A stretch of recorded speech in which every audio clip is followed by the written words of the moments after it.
بسم الله الرحمن الرحیم.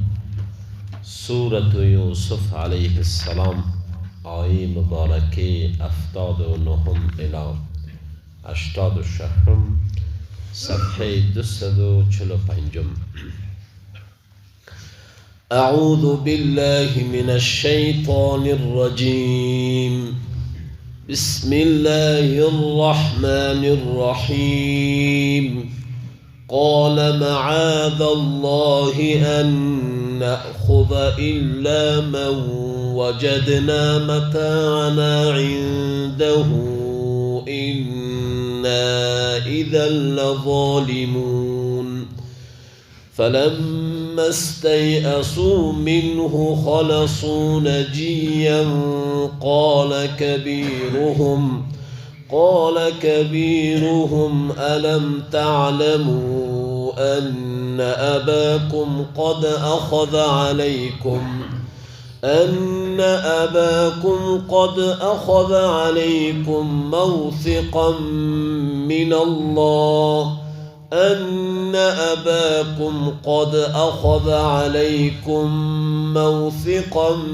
من الله ومن قبل ما فرطتم في يوسف فلن أبرح الأرض حتى يأذن لي أبي أو يحكم الله لي وهو خير الحاكمين.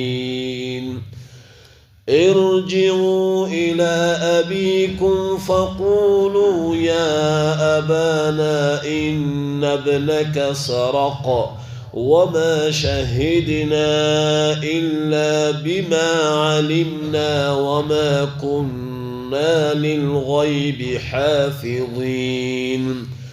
واسأل القرية التي كنا فيها والعير التي أقبلنا فيها وإنا لصادقون. قال بل سولت لكم أنفسكم أمرا فصبر جميل.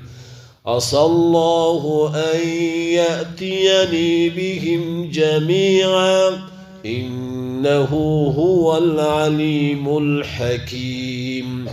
وتولى عنهم وقال يا أسفا على يوسف وابيضت عيناه من الحزن فهو كظيم.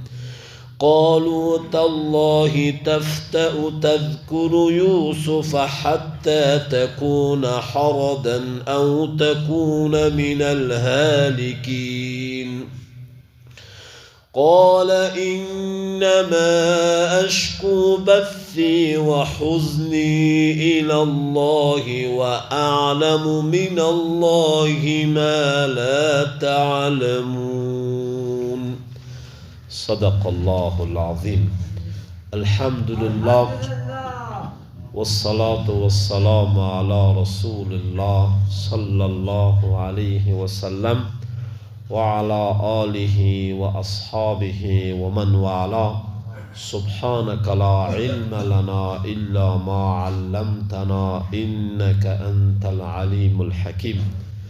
الله متعال در ادامه داستان حضرت یوسف علیه السلام در اینجا بیان میکنه که زمانی که بنیامین را حضرت یوسف علیه السلام با خود گرفت و حیله شد که جام پادشاه پیشش برآمد، برادرها عذر کردند که اگر عوض از او یکی از ما را بگیری، حضرت یوسف علیه السلام گفت خود ظلم میشه که جرم را کسب بکنه و در عوض کس دیگه گرفته شود.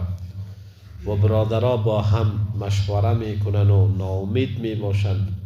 بزرگشان برشان میگه که موضوع را به پدر که حضرت یعقوب علیه السلام هست باید بگوییم که بنیامین سرقت کرده و به او خاطر عزیز مصر را با خود گرفته.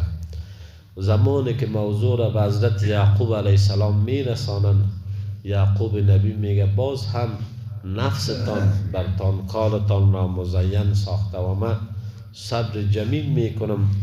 الله متعال پاداش بر من نصیب میکنه و از حزن و غم و اندوه فرزندان چشمان حضرت یعقوب نبی کمبین میشه و رو میگردن از فرزندان. الله متعال امی داستان را اجازه ذکر میکنه و میفرماید قال گفت حضرت یوسف علیه السلام معاذ الله به الله متعال پناه میبرم ان نأخذ این که بگیرم من الا مگر من وجدنا کسی را که پیدا کردم آنجا متاعنا متاع خود را عنده نزد او، یعنی بنیامین را میگیرم که در بار از او جام ما بوده.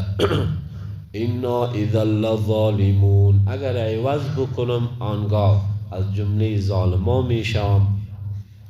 فلما استیأسوا منه خلصوا نجیا، فلما پس وقتی که استیأسوا ناامید شدن برادران یوسف علیه السلام منه از آن، خلصوا نجیا اینا با هم به مشوره پرداختن.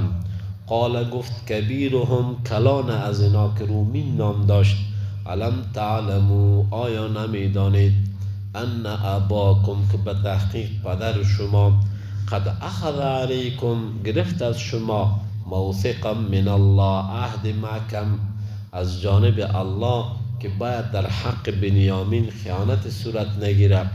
و من قبل و قبل از این ما فرطتم فی یوسف شما کوتاهی کردین در حق حضرت یوسف علیه السلام. فلن ابرح الارض من ارگز نمی روم از سرزمین مصر حتی یأذن لی ابی تا که پدر من بر من اجازه خروج از اینجا، او یحکم الله لی یا که الله فیصله نکنه در مورد من، و هو خیر الحاکمین و او بهترین فیصله کننده است. من می باشم تا بنیامین با خود ببرم.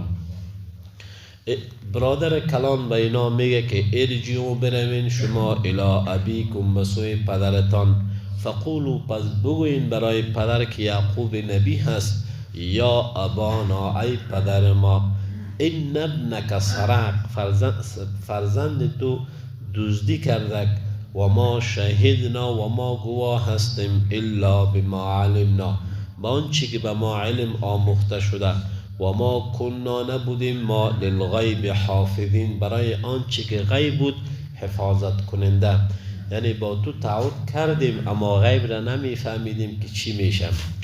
واسأل القریة التي سؤال کن از او قریه‌ای که آل اینا میخوان به خاطر براعت خود ثبوت و شواهد را جمع بکنن. به یعقوب علیه السلام فرزندانش میگه واسأل القریه سؤال بکن از او قریه التي كنا فیها که بودیم در آن، یعنی از مصر هم میتونی از او مردم پرسان بکنی. والعیر التي و او کاروانی که اقبلنا فیها با او رفتیم ما، هم کسانی که امرای ما در کاروان بودن از اونا پرسان بکنین. و انا لصادقون و ما راستگو هستیم و دروغ نمیگیم. قال گفت حضرت یعقوب علیه السلام بل سولت لکم بلکه آماده و مهیا کرده بر شما مزین کرده انفسکم امرا نفسای شما کار را مطابق به نفستان کار کردیم.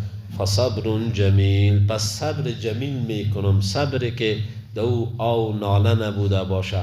عسى الله امید است که الله متعال ان یأتینی بیارد بر من بهم جمیعا همشان را، ام یوسف پیدا بکنم ام بنیامین پیدا بکنم. انه اراینا الله متعال هو العلیم الحکیم ذات دانا و با حکمت استم.